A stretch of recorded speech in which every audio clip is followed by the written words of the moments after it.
уу? Та бүхэндээ нээж Academy зүгээс санхүүгийн боловсролыг шийрлээ оройтой. За хуримтлал юунаас эхэлдэг вэ? Сурал контентыг та бүхэндээ хүргэхээр бэлдсэн байгаа. Тэгээд өнөөдрийн манай нээж Academy анхны зочноор манай хэмлээ Болор Туяа маань олцчихж байна. Тэгээд та бүхэндээ ерөнхий 3 сэдвийн хүрээнд бид ярих чагаа бэлдсэн байгаа. Тэгэхээр эхний ээлжинд хуримтлалыг ямар зорилгоор бий болгож эхэлсэн тий? Хоёрдугаар гэх юм бол хуримтлалыг одоо үүсгэсний үр дүнд нь одоо яг ямар одоо үр дүнтэй байдгийг тий. За гуравдугаар өрхийн одоо энэ санхүү хөтлөх гэдэг ямар юм үр ашигтай зүйл юм бэ гэдгийг бол бид хоёр бол багцлаад яриандаа дурдна. Тэгээд ягаад зочин орсон бэ гэхээр та бүхэн mëнээс мэдэж магадгүй одоо сошиалар нэлээд олоноос хөр эерэг хандлтыг аваад байгаа. Гэр бүлдээ санхүүгийн үдшилэг зохиоё гэсэн уриалгыг төвшүүлсэн юм гэсгүй байгаа. Тэгээд тэр маань бол санхүүгийн үдшилэг нэр яагаад гэр бүлдээ зохиож болохгүй юм те. Дараа эх сарынхаа төсвийг ингээд гэр бүлээрээ ярилцаад ингээд шийддэг баяа гэсэн юм уриалгыг гаргасан байсан те. Тэгэхээр та энэ талаараа бас оролцооч. За тэгээ өөрийгөө танилцуулахад намайг Баярагийн Болор Туяа гэдэг. Би 3 хүүгийн ээж, хүүхдээ хараад гэртээ байж байна. Гэхдээ сүүлийн 3 жилд би жижиг онлайн бизнес эхлүүлээд бизнесийн салбар дээр суралцаад алдаж оноод ингээд явж байгаа байхгүй. Тэгээ яалт байхгүй тэр маань үр зээлэнд ороод ингээд байдлын өвөтөд эхэлсэн чинь хувийн санхүү гэдэг сэдв рүү яваад орчихсон. Ерөөсөө би нэг сурах хэрэгтэй байна. Санхүүгийн сахилга баттай болох хэрэгтэй байна. Өмнө нь ажил хийдэг байхдаа би үргэлгэн байлаа. Сахилга батгүй хадгаламжгүй болоод ингээд яваад байсан. Цалингаас цалингийн орондоо. Гэтэл бизнесээ гэхээр тэр ямарч боломжгүй болчтой юм лээ. Заавалжгүй сахилга баттай байж энэ мөнгө санхүү гэдэг юмыг ойлгох хэрэгтэй болж эхэлсэн. Тэгээд энэ салбар дээр ингээд суралцаад явж байна. Тэгээд би тийм уриалга гаргасан маань бас хүмүүст хүрээд Янчкатаа холбогдоод өнөөдөр ингээд уулзаасаа чи. Санхүү үйлчлэг гэдэг нэр томьёог юу н та яг одоо гэр бүлдээ хэрэгжүүлсэн байгаа даа шүү дээ. Тэгэхээр энэ яг ямар сонирхолтой санагдах юу болж өнгөрдөг юм. Санхүү үйлчлэг гэртээ зохион байгуулахаар. За юуны түрүүнд бүх юм юунаас эхэлдэг вэ гэхээр ер нь би өөрийнхөө Facebook дээр Болор Туяа Баяраа гэдэг Facebook дээр 5 төрлийн санхүүгийн зураг хичээл бас орчихсон байгаа. Ер нь нэг юм санхүүгийн хувийн санхүү гэдэг чинь өөрөө юм олон бүлгүүттэй. Тэгэхдээ хамгийн ихний бүлэг нь яг энэ гэр бүлийн санхүүгийн өрхийн төр үдшилэг буюу орлого зарлага хөтөлбөрөөс бүх юм эхэлдэг байхгүй. Тэгэхээр надад ийм Rich Book гэдэг дэвтэр байдаг. Би энэ дэвтрийг бас өөрөө борлуулдаг 10,000 төгрөгийн үнэтэй. Тэгэхээр энэ Rich Book гэдэг дэвтэр дээрээ яадаг вэ гэхээр эхлээд орлого зарлага хөтлөх хэрэгтэй. Бүтэн сараар нь тэгчээж үдшилгээ зохион байгуулна шүү дээ. Тийм үдшилэг зохион байгуулчаад юу танилцуулах гэдэг юм тий. Миний хувьд болохоор үдшилтэндээ нөхрийгөө болон 11 настай хүүгээ урьсан байгаа үдшилэг талбайсаар урьдлага өгөөд тэгээд тэр хоёроо за хагасаа өдөр 12 цагаас галтгоонд таарыг урьж ийна гэдэг жаа байхгүй. Тэгээ хөөрхөн ингээ уух юм зам бэлдээд жоохон сонирхолтой байх гад. Заавал ингээл өрхийн төсөв орлого зарлага гэхээр нэг уйтгартай, стресстэй асуудал байх албагүй шүү дээ тий. Бас хөвчлөлтэй байж болно тий. Үдшилтэд хөөрхөн нэр өгөөд. За манай галтгоонд ийм самбар байдаг байхгүй маркераар бичдэг. Тэгээ тэр самбар дээрээ тухайн сарынхаа нийт олсон орлогоо болон нийт гарсан зардлуудаа бүлэглээд биччихдэг. Тэгж бичгэд надад энэ дэвтэр маань тусалдаг. За харуулхад жишээ харуулах юм бол миний энэ дэвтэр аягүй хөөрхөн нөгөө он сарууд байдаг учраас саруудаа ингээ өөрөө бүгэлждэг. Тэгэхээр хэдэн сараас ч эхэлж болно. Заавал стресстэй одоо би нэг сард энийг бүглэж эхлэх ёстой гэсэн юм ерөөсөй байхгүй. Дэвтрээ авлаа. Шууд тухайн сараас нь би чинь 7 сард бүгэлж эхэлсэн байгаа 2020 оны. За тэгээд дээд талд нь болохоор орлогуудаа бичдэг. Тухайн 7 хоногор нь бүтэн сая өдрийн орой суугаад дансны хуулгаа нээж аваад одоо бид нар бэлэн мөнгө ашиглахаа болцсон юм чинь дансны хуулгаа нээлээ. Тэгээд нийт зардлуудаа бичдэг бүлэглээд тэгэнгүүт 7 хоног болгоны эцэст нэг баг нь гардаг байхгүй нэгтгэл. Хүнсэнд хэдэг зарцуулчв хоол хувцс унаа тээвэр те ингээд бүлэглээд гараад ирдэг. Сард 4-7 хоног байдаг. 4 ширхэг баг нь гарч ирдэг. 4 багныг сарын эцэст сууж агаад нэгтгэн дөрүл ингээд нэмнэ гэсэн. Тань тооны машин хэрэгтэй. За тэгээд тухайн сард хоол хүнсэнд хэдэг зарцуулчв, хуримтлалт хэдэг өгчв те ингээд бүлэглээж гарч ирээд одоо энийг самбар дээрээ бичээд санхүүгийн үдшилгээ зохион байгуулах гэсэн байхгүй. Үдшилгэний гол зорилго бол би одоо ингээд 30 эдэн настай санхүүгийн сахилга батгүй, хадгаламжгүй, үр зээлхтэй будлаад яваад байна. Хүн хэдийг олж байгаадаа гол юм биш байдаг. Олж байгаа мөнгөө хэрхэн зарцуулж байгаадаа гол учир байгаад идэм юм. Би хүүгээ тийм юм байхыг хүсэхгүй байна. Миний хүү 11 наснаас энийг эзэмшчих. Өөр ингэсэн хадгаламжтай болчоо тий ингээд санхүүгийн өдөр төвшөөд явчих юм бол над шиг том болоод одоо зоохгүй амьдрна гэж би хараад байгаа байхгүй. Нэг ийм яриа бас яваад байна шүү дээ. Club House одоо бид нарт нэлээд бас карантинээр хань боллоо шүү дээ. Тэрний үеэр нэг ийм асуудал яригдчихсэн. За ингээд бид нар яг үүндээ 800 мянган төгрөгийн цалинтай байх, 8 сая төгрөгийн цалинтай байх хоёрын хооронд хуримтлал үүсэх гэдэг асуудал ерөөсөө одоо бий болоод явах боломжтой гэж байна. А нөгөө талаас 8 сая төгрөгийн цалинтай мөртлөө хоримтлал үүсэхгүй төрлийн хүмүүс бас байна шүү дээ. Тэнгүүд ингэж хараад байгаа. Нэг талаас онцгой болохоор хүн ингээд салин нэмэгдэх тусам хэрэглээ өндөр болоод байдаг гинэ. Ихэнх хүмүүс юм. За одоо 800 сая үзэсгэлэнт төгрөгийн салинтай явж байгаа л ингээд за хувцсгунаар те. За ингээд одоо юу гэдэг чинь найзуудтайгаа за ийм тийм ээ гээл те. Тэгсэн чинь 8 сая болоод ирлээ. Яа нөгөө байх байдгаараа те хэрэглээл үрээд дуусчдаг. Тэнгүүд таны хувьд яг хоримтлал бий болох яг ингэж л одооноос эхлээд ингэя гэсэн нэг тийм сэтгэл юм байсан бэ. Ер нь бол хувийн санхүү гэдэг өөрөө маш баялаг сэдв. Хүн төрөлхтний бүхэл цаг хугацаанд модноос гарч байгаагүй сэдв гинэ. Хүмүүс ингээл учрыг олдоггүй, зарим нь олцдог, тий ингээ баян болцдог, зарим нь ингээ насаараа ядуу байгаад тэрний гол зорилго санхүү хэрэгчлээ гэсэн байгаа юм шүү дээ. Тэгэл нөгөө нэг энэ дээр яг хоримтлын талаар ойлгох гэвэл би сайтан хүрш номыг хүмүүс санал болгоно. Энийг нэг эргүүлээд харчих юм бол энэ сэтгэлгээний талаар ерөнхийдөө хоримтлуулдаг хүмүүс, хадгалдаг хүмүүс гаднаас нь харахад аюу энгийн байдаг. Энгийн хувц өмсдөг, жижиг машин ундаг ч юм уу. Хадгаламжгүй хүмүүс болохоор яг байгаадаа үрээл, гой жиг унаал, гой ингээ брэнд хувц өмсөөл өрн хараа хийгээд гоё гэдэг нэг тийм. Тэгэхээр нэг юм хоёр хүний сэтгэлгээний ялгааг энэ ном дээр аюугаа тайлбарсан байдаг байхгүй. Тэгэхээр би энэ номыг хүмүүс санал болгоно. Тэгэд ер нь хүн хэдий ч олдог байсан хоримтлуулж чадна. За би сайтны сэтгэлгээний нууц номда хамгийн их хайртай энэ бол тэгэхээр 17 баялагын файл гэдэг. Өмнө нь би ажил хийдэг байхдаа би 6 жил ажиллаж байсан MSS компанид. Би дэлгүүр ороод номын дэлгүүр орох айгуу дуртай. Гэхдээ би галаар наацсан охин дуртай. Ингээл те чонос сүлгмөлт номонд уншдаг мөртлөө яг ийм мөнгө санхүүгийн номыг тойрдог. А тэгэнгүүтээ жоохон шоолно. Ер нь бол хүмүүс за ингээл энийг уншаад баян болдог бол хүн болгон баян болно шүү. Шалбарлаа энэ ч гэдэм үү. Энэ номнуудыг ингээд тоож хардаггүй хүн байсан. Ихэнх хүмүүс ингэж амьдардаг. Гэтэл бизнес хийж эхлээд би хүчээр энэ рүү орж байгаа байхгүй. Нэг уншихаас өөр аргагүй болоод уншаад гисэн чи би ингээд нүд ангаагаад ийм хоёр сэтгэлгээний ялгаа байсан байна.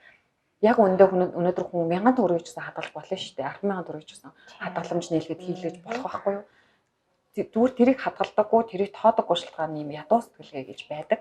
Энэ дээр 17 баялагын файлаар маш гоо тайлбарсан байдаг. Тэгэхээр би энэ номыг бас санал болгосон юм. Тэгэл учрыг нь олно да. Энэ бол удаан процесс 5 жил, 10 жил шаарддаг, 2, 3 жил ч юм уу. Багаар сураал нэгдээл яваад байна. Тэгэхээр энэ ярианаас дүгнэхэд та маань ер нь за одоо би өста маргааш нас санхуугаас жинхэнэ нэгэ тий хашраа гээл базий гээл тий. Ингээд бол маргааш нөгөө би өста бацчихсан гээл за болив энэ миний сэтэв биш юм ч юм уу. Ингэж явах бол одоо юу юм шүү. Ер нь эхэлсэн байхад бол энэ бол нэлээд урт хугацааны дараа танд өөр өгөөж өгөх юм биш үү гэдэг саний ярианаас та бүхэн бас ойлгоосоо хэлэх гэдэг тий. Эхлэх манга чухал. Үр дүнд болохоор айчмаар бас мэддэг юм байна гэдэг та бүхэн бас энэс ойлгоорой гэж хэлдэг. Нэг ийм асуулт байгаа нөгөө сайн ойлгож ирэнэс тэ. Нэг нь болоод ирэхээр хуримтлал бий болгоод үр шим нь ийм байна га одоо хуримтлал үүсгэж байгаа хүмүүсээ ярьж байгаа тийм үү. Нөгөө талаас нэг ийм сэтгэвтэй хүмүүс байна л да. Хүн ганц л амьдрын штэ тий. Ганц л амьдарч байгаа юм чинь хүснээр ингээ амьдрал дуусна л да тий. Үрээл тий. Өөртөө тухайн мөчөд одоо цагт би гоё амьдрий. Ирээдүйд бол яах нь бол надад тамаагүй хүн ганцхан болчих хараа тий. Энэ дээр ямар асуудалтай байдаг вэ? Энэ дээр айгүй чухал юм байлээ. Би бас яг тиймэрхүү сэтгэлгээтэй. Би ерөнхийдөө нэг юм сардаа 100,000 юм уу 200,000 жижигээр хадгалдаг байсан. Жижиг хадгалагч гэдэг энэ ном дээр бас гарч ирдэг. Жижиг хадгалдаг хүмүүсийн майндсет сэтгэлгээнд юу ч өөрчлөгдөхгүй. Ерөөсөө ингээ баян болохгүй.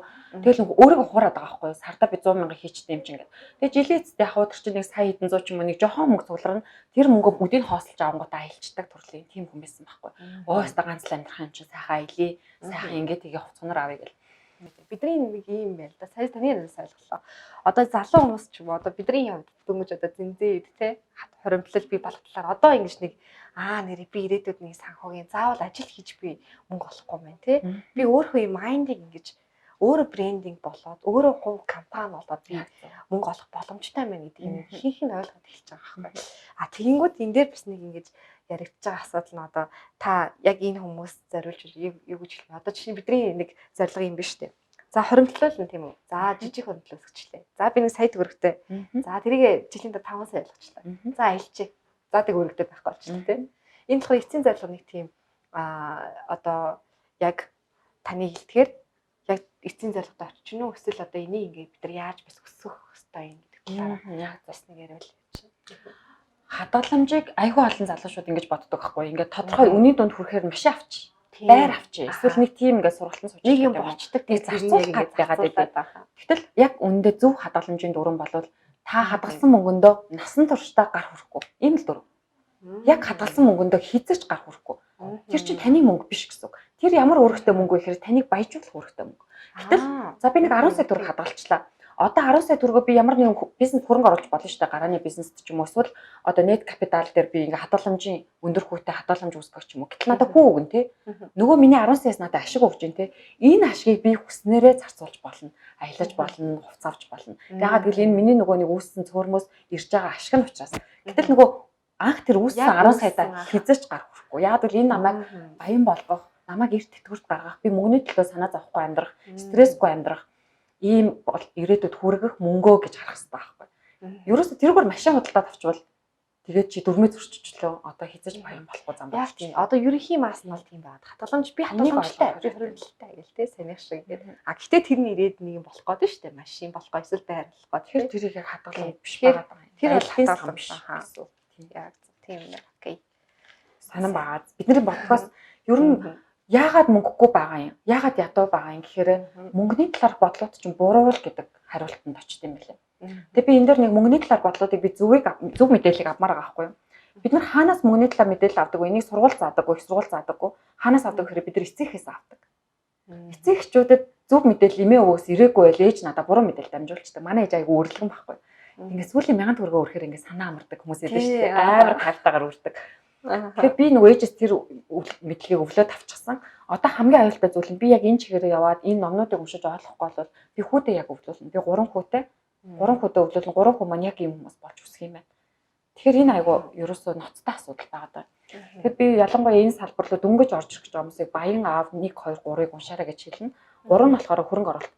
Одоо 3-ыг уншаад би яг ойлгохгүй миний хэмжээ хүрэхгүй байгаа даа. Гэтэл 1-ийг уншаад би ойлгодог. Баян аав нэг дээр гардаг би нэг бицэн үлээрээ тавчлаад ингээ хуваалцахад 2 төрлийн ингээд аав байдаг байхгүй.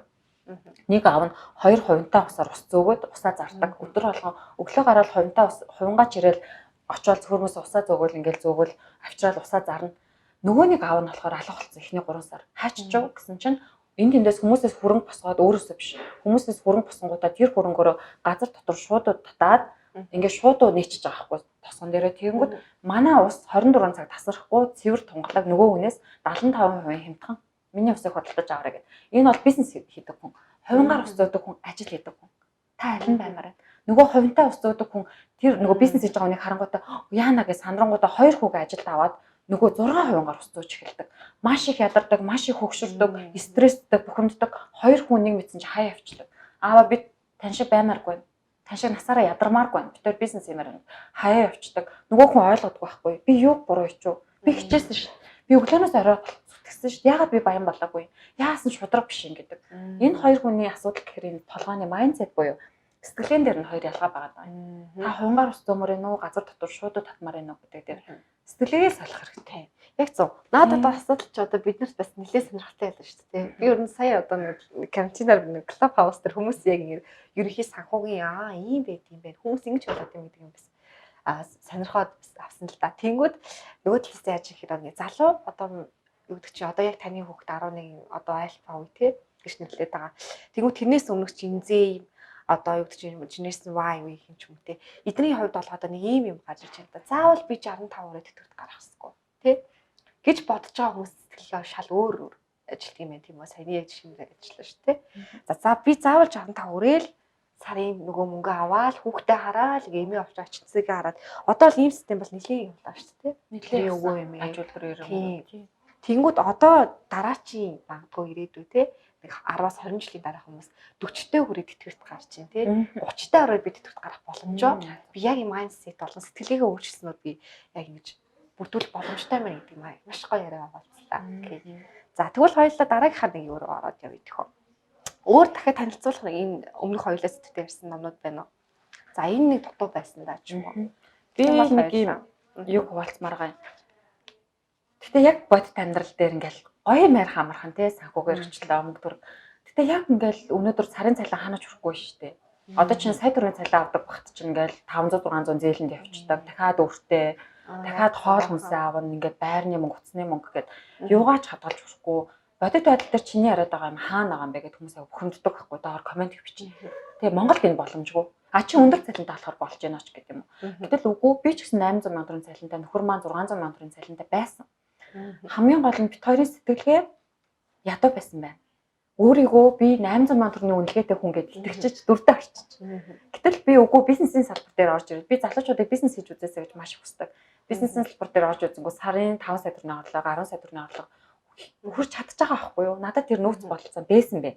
Гэтэл ийм ажил цалин гэдэг юмд хайрцаглагдсан байна.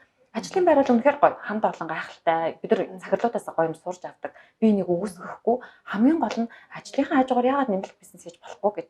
Яагаад өөрийн гэсэн бүтээгдэхүүн гаргаж болохгүй гэж. Та супермаркет ороод хартаа. Тэр ингээл ангууд нар ямар олон гоё бүтээгдэхүүн байна. Бүтээгдэхүүн болгоны цаана бизнес байдаг. Гэрийнхэн доогуур энэ байрнуудын доогуур байгаа юмнуудыг хартаа бүгд бизнес. Хүн болго ингээд гоё юмнууд хийгээд үнцэн үүсгээд явж чадчих штэ. За би нэг бүр дотор ардалгадаг жишээг айгуу дуртай. Юу гэж хоол зүйч Америкт гоё, Америкаас гоё сургалт авсан ингээд англитай мундаг өсгөө. Хоол зүй сургалт зарлж байна. 2 өдрийн сургалт. Нэг хүний 30 сая төгрөгийн такстай. Ийм жишээ зөндөө байна. 2000 хүн бүртгүүлсэн 2 өдрийн дотор 60 сая төгрөг дансандаа тэр эмэгтэй бүтээлээ. Би болоолаа баялагын сан үсгэлээ гэсэн. Гайхалтай гоё. Бид нар баян хүмүүсийг хараад үзий ядаж өрөөсө болохгүй. Дандаа өмнөөс нь талархаж биширч хайрлах хэрэгтэй. Ягаад гэвэл мөнгө хязгааргүй байхгүй. Дэлхийд дээр мөнгө хязгааргүй байдаг. Гэтэл ядуу хүмүүс, ядуу сэтгэлгээтэй хүмүүс хин нэгэн үнийг баян болгох үед нь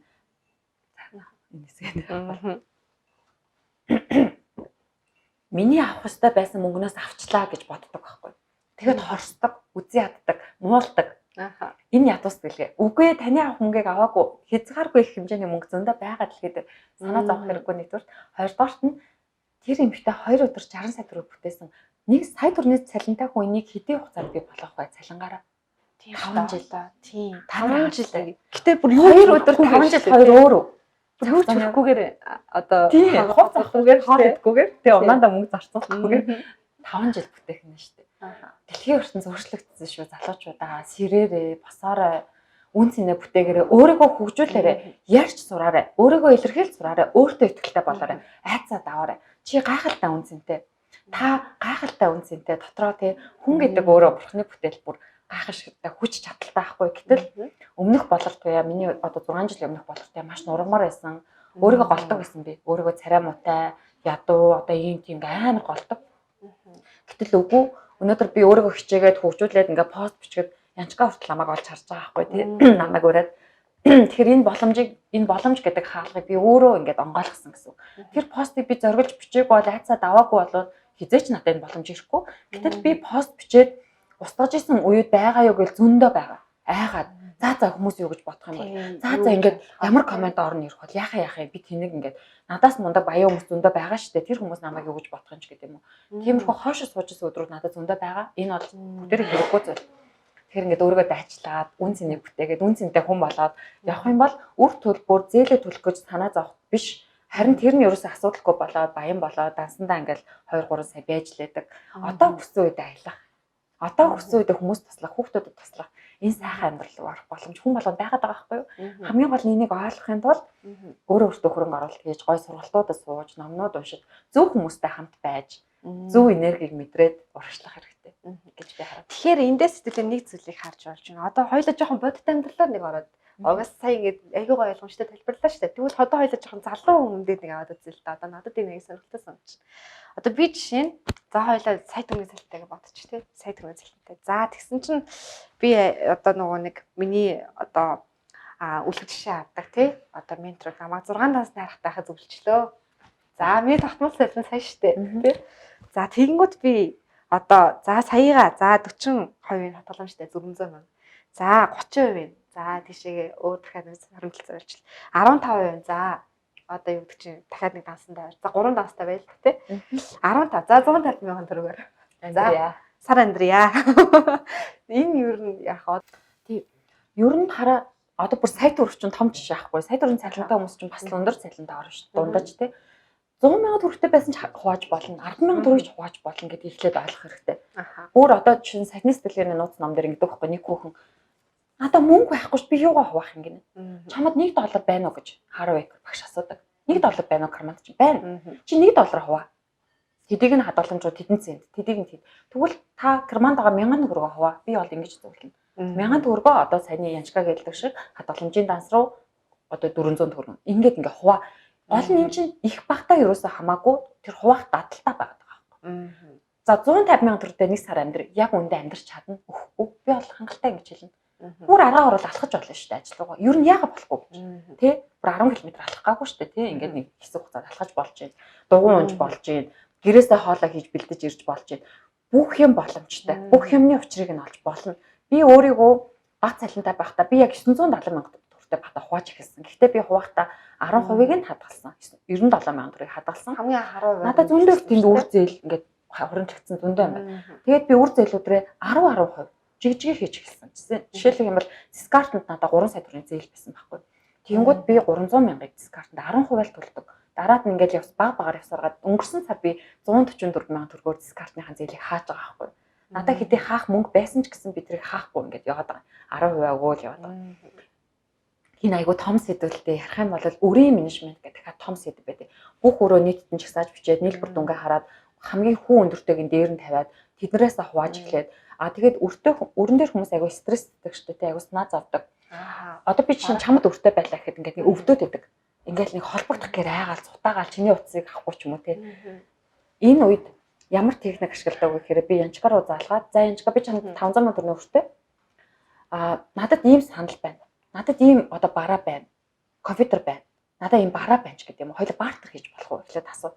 Боломжгүй би яг бэлэн мөнгө авна гэвэл окей. Би чамд сардаа 100 мянгаар хуваагаад өгч болох уу?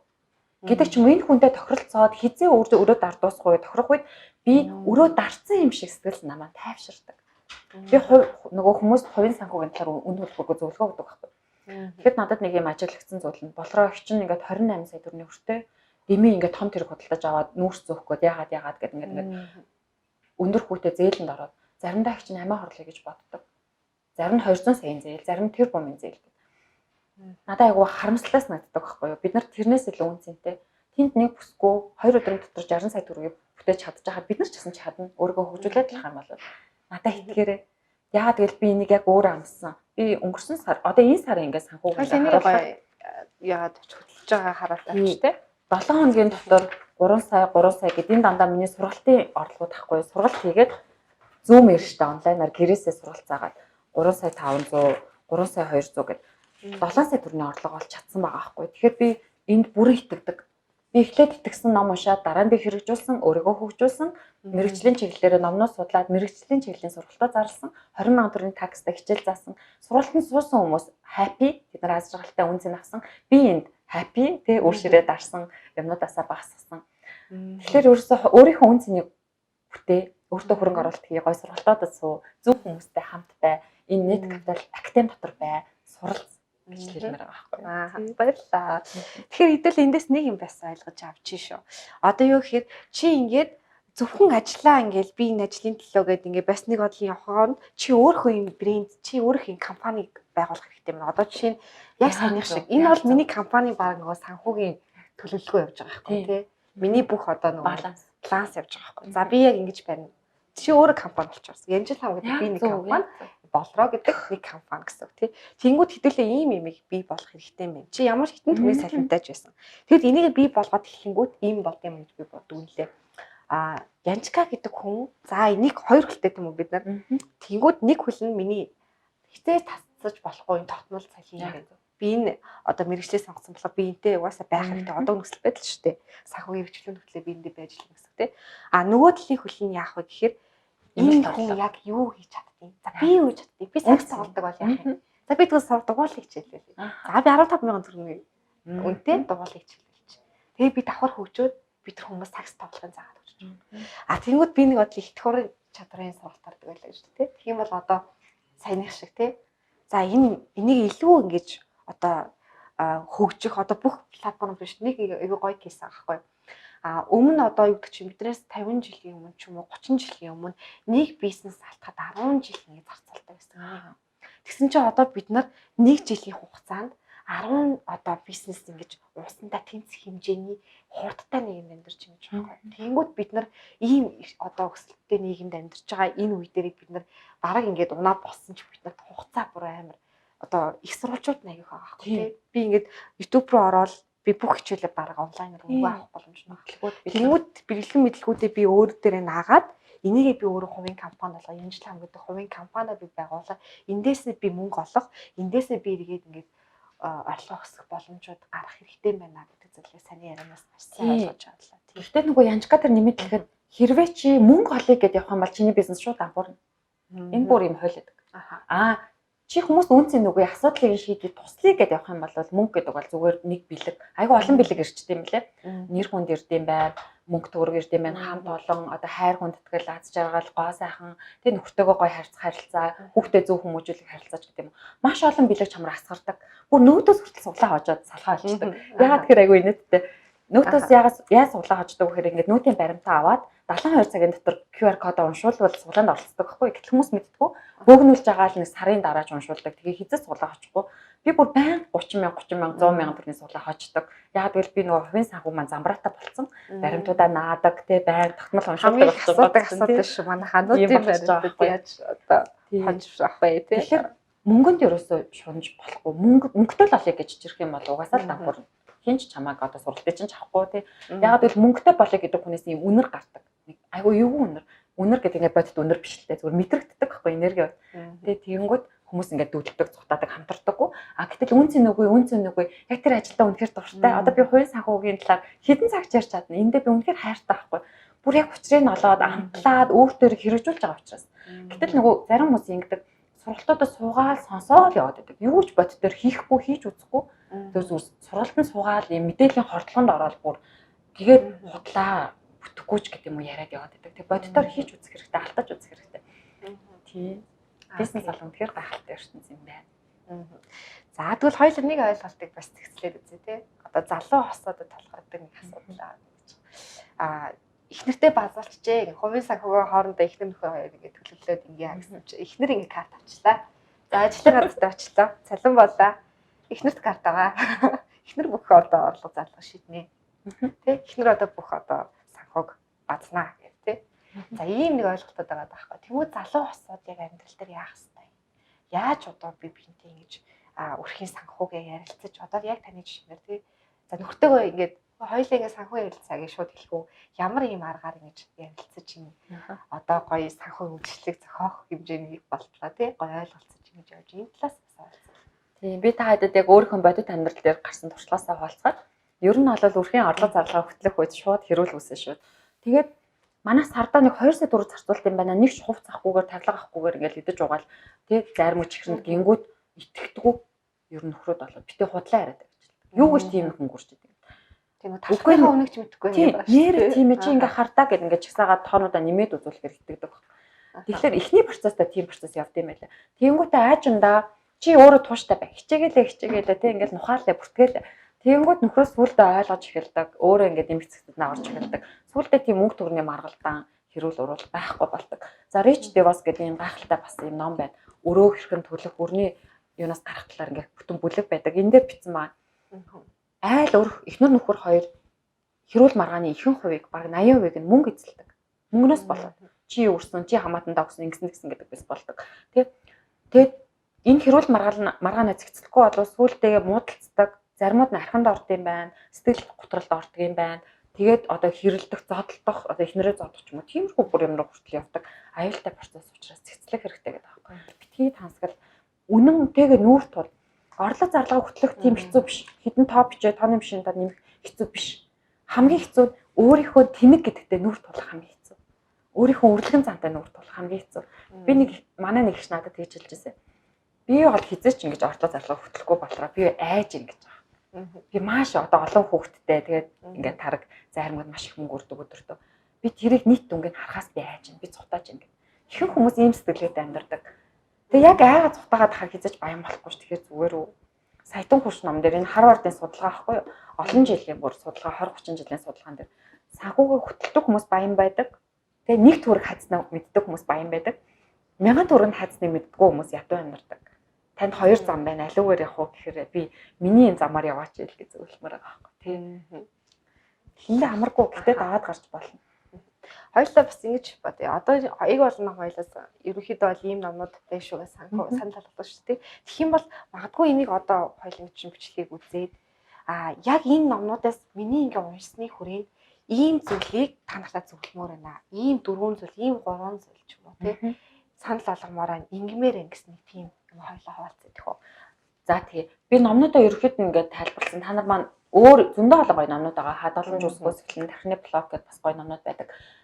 Тэр хоёр ном маань хүн авчихсан учраас авчирчсангүй. Тэгэхээр номнуудын хувьд маш их баялаг байгаа. Зүгээр номын луур ороод мөнгө санхүүгийн чиглэл дээр нь очиод ингээд хараад дуртай номоо аваад уншихад бол гайхалтай мэдлэг авна.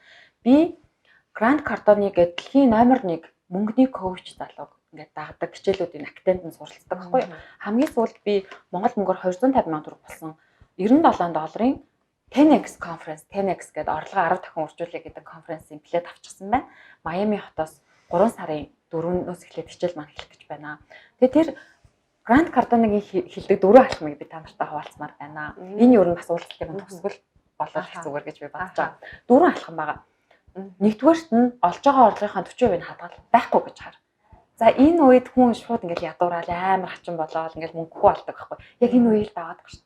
Гутал чинь урагдчихсэн ч хамаагүй. Тэгээ цамц чинь сэмэржсэн ч хамаагүй. Гүрээгээд яагаад гэвэл ирээдүйдээ баян болох гэдэг шүү дээ. Тэгээ одоохондоо гоё хүнд гоё хувцастай харагдаад насаараа ядуу байснаас одоохондоо ядуу юм шиг харагдаж байгаад ирээдүйд баян болёо. Кардоны $1 сая дансандаа хадгалах хүртлээр хуучин камера машин ундаг гэсэн нэлээд юм би.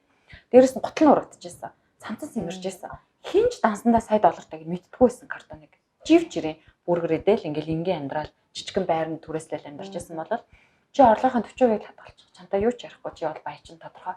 А яг чи бүгдийг нүрэл хідэж хадгалахгүй л окей чи насаараа яг ийм л байна гэсэн үг байхгүй. Нэгдүгээр алхам маань 40% хадгал. За хоёрдугаар алхам маань чи тодорхой зорилго бич. Би болохоор 2021 онд багтаад хадгаламжийн дансаа 10 сая төгрөг болгоё гэдэг. Яг ийм тодорхой тоо байх хэвээр.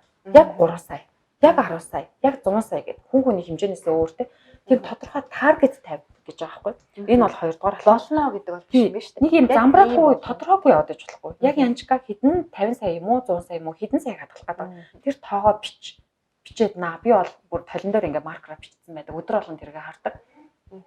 3 дахь алхам хөрөнгө оруулалт хий. Энэ дэлхий дээр цалингаараа баян болсон хүн нэг ширхэгч байхгүй түүхэндээ. Тэгэхээр нөгөө еврей хараал байдаг. Цалингаараа баяжаарай, цалингаараа амьдраарай гэд хараал байдаг. Тэрэн шиг хөрөнгө оруулалт руу ор.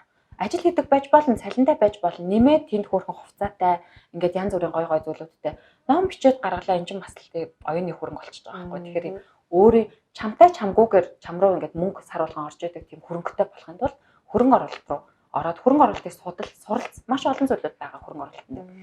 Миний хөрөнгө оруулалт гэдэг тусдаа юм том бүлэг хичээл бас Facebook дээр байгаа. Дөрөвдүгээр алхам хамгийн сүүлийн алхам пассив орлого.